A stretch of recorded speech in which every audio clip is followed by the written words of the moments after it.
up, guys? In this video I'm going to go through 1.5 Surds. So we're still on GCSE part, so basically we're going to go through it. So if we have the square root of AB, we can rewrite that as the square root of A times by the square root of B. You can only do this if they're multiplied together. If these surds are multiplied together, then we can rewrite it as this. Something else, if we have the square root of A divided by B, we can also rewrite that as the square root of A divided by the square root of B. And again, we can only rewrite this as one or the other if they're divided. Okay, so let's go through some problems. So, the square root of 28. So, we're going to use this rule here. So, we can rewrite the square root of 28 as the square root of something times by the square root of something else. Now, we can pick the square root of 14, the square root of 2, for example, because 14 times 2 equals 28. But what we want to do is we want to find the simplest form. So we can have 14 and 2, or we can have 7 and 4. These are the factors of 28, excluding 1 and 28, right?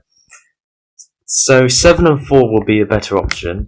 This is because when you're working with surds and you want to simplify them, you must always look for a square number. Now the only square number here is 4, so we're going to use the 7, 4. We're going to use this.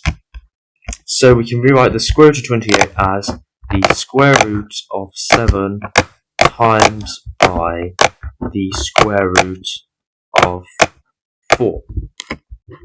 So 7 times 4 is 28, there we go, so we can rewrite it as this.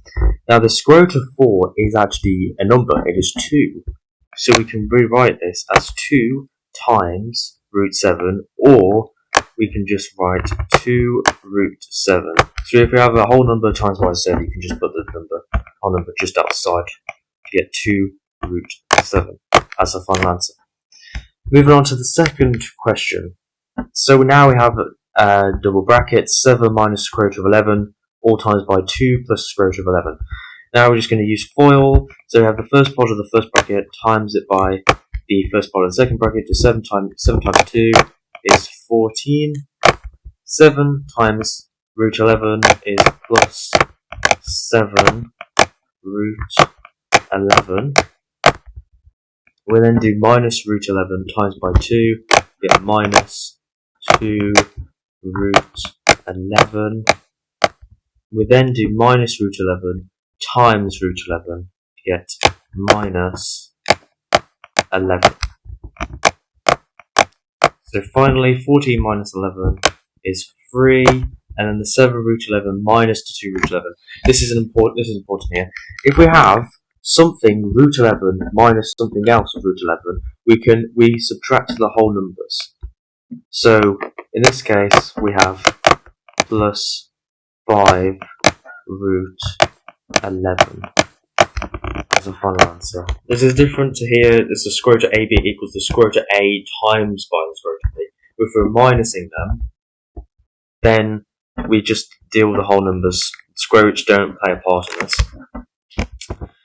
Question 3, the hardest one. Simplify the square root of 75 minus the square root of 12, giving your answer in the form A root 3. Now, we've got to read the question carefully, because it says A root 3, and that is actually a very useful hint. They want us to put it in the form A root 3. This tells us that we probably need to put this in the square root of 25 times the square root of 3. It says they want it in A root 3, so we're just going to use 25 and 3 because 25 times 3 is 75. Now, what is the square root of 25? It's actually a whole number 5. So, using the same thing from here, from over here, we get 5 root 3. But we're also minusing from root 12. Now, we can rewrite this as root 3, like it says in the question. It wants us to put in A root 3, times root 4, because 3 times 4 is 12. So this will give us 2 root 3, because the square root of, well, that was a bad square root, but the square root of 4 is 2.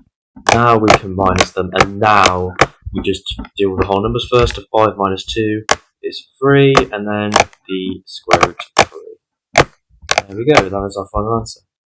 Thank you for watching, and I will see you in the next one.